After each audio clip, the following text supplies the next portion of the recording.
What up, everybody? I'm Hank, and welcome to Bikes, Bumps, and Banter. If this is your first time, thanks for stopping by. If you're a repeat customer, thanks for coming back. Today's episode, we'll be putting crash guards or saddlebag guards on the 2020 Sport Glide, as well as putting a new peg on the shift lever. Let's get to it.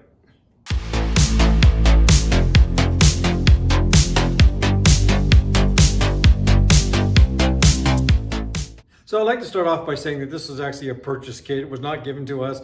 So if we do give an opinion on it, it's going to be our honest opinion.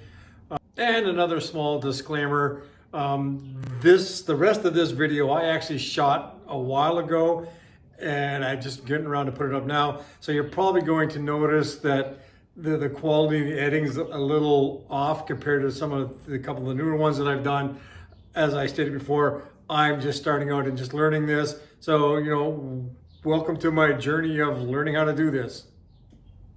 So as I said, the next adventure we're doing is we're going to be putting on the saddlebag guards or the crash bars, however you want to call them, onto my wife's 2020 Sport Glide.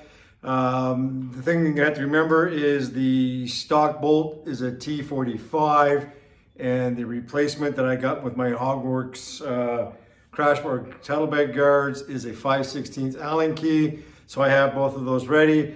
Make sure you have Loctite handy. You don't want to be beeling on down the road and have a bolt go flying off and have your saddlebag guard go flying off as well. This actually shouldn't take too long. And I'm only going to do one side because the other side is going to be exactly the same, just on the other side. Once I get those done, I'll go in and I'll change the shift lever peg. I mean, if I did a video on this all by itself, the actual intro would be longer than the work. So I figured I'd just throw this in as a little gratuitous bonus piece.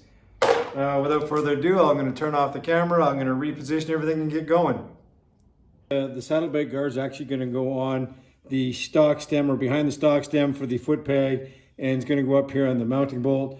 These two stock bolts are T45s, and the replacement bolts that came with my saddlebag guards are 5/16 Allen key. The first thing we want to do is we want to get this snap ring off of here.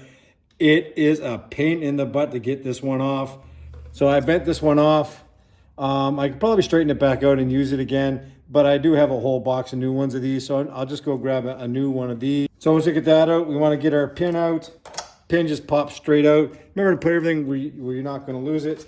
And now we're going to try to get this whole thing to come out as one unit and just rotate it out and get your thumb there to hold it all in place so it comes off, and just try to keep it all together. You don't want it to lose any parts or pieces to that. So I'm going to take this one out first. The replacement bolt for this, if you look, there's that stock bolt that come out. Here's the one that's going back in its place. You can see there's quite a difference in length. That's why you can't reuse these. They're way too short. With all the tools I had, I didn't have a Torx long enough that reached into this shaft. So I had to go actually get just a little one that has a short shoulder and a small shoulder, because of this hole, all my regular size T45s wouldn't fit into this hole to reach in far enough to get into the head. There we go, fully off. And again, as I showed you with the other one, the new version of this bolt, if you look at the two bolts, there is quite a little bit of a size difference. The kit that I bought actually comes with a spacer, and the spacer fits in right there before we put these on. So I'm gonna put a little bit of blue Loctite on the two bolts I'm about to use. So I'm gonna put the top one on first, because the bottom one I'm gonna have to line up the peg to get it on. Second one, I'm gonna take the peg bar, drop it all the way through.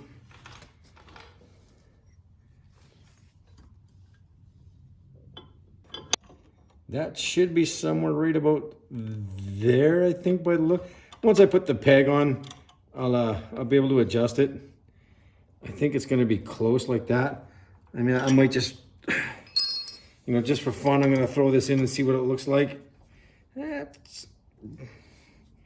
So that should be right about there. Looks about right. Just pull that off, and I'm gonna tighten this one in nice and tight. I'm gonna get as tight as I can by hand. Same as this one. Oh yeah. I don't know what the torque specs are, but I think that was like 2 Ugga-Duggas. I just got to make sure that I don't turn that leg anymore. So I'm going to hang on to I think I'm probably as tight as I'm gonna get it. I'm gonna put the Harley peg back in. And again, so we pulled it all out as one piece. Makes it a lot easier to get it back in. Get my pin. That pin's all the way through. Gonna grab my snap ring.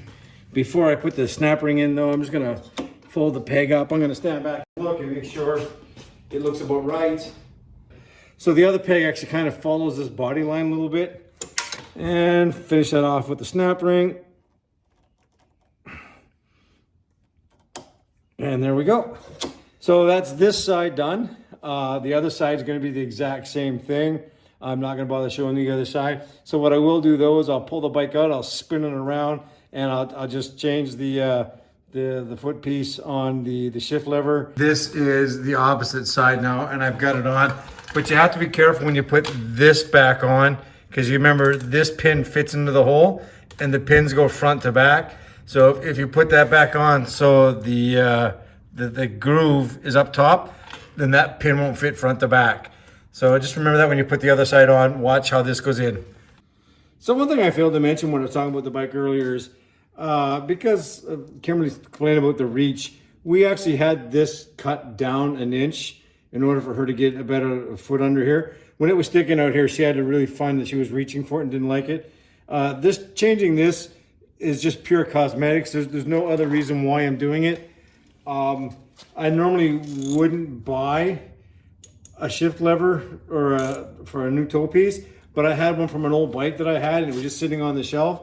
And I figured, you know, what the heck, would dress up the sport glide just a wee bit because it would look better. I mean, the stock one functioned just fine. And the whole point behind putting this one on is, like I say, it was sitting on the shelf. It wasn't doing anything. There we go. That's I only do one ugly dugger because I Loctited that. And now she's got her prettier shift lever. So this concludes the install of the saddlebag guards, or some people like to call them the crash guards. Now the kit that we bought through J&P Cycles, and this is a Hog Workz kit. Now it comes in both the black and the chrome, and we bought the black one to keep in theme with the bike. If you're in Europe and you're looking for a set, I know there's a company called Road Styler out of Poland, which makes a chrome set. I don't know what the price is on it, but you can easily Google them and find them. Now this kit should fit on all the new modern Softails from 2018 forward. As long as you have the rear pegs with the shaft, it should be the same install. And even if you don't have the shaft, I'm sure it's the same kit. You just have to get a smaller bolt for the bottom side. So if you liked the video or enjoyed the content, please hit the like button. If you know somebody that could benefit from one of my videos, please feel free to share it with them. And if you really want to, you can subscribe to the channel. And as I always say, keep your rubber side down, keep your shiny side up, and stay frosty, my friends.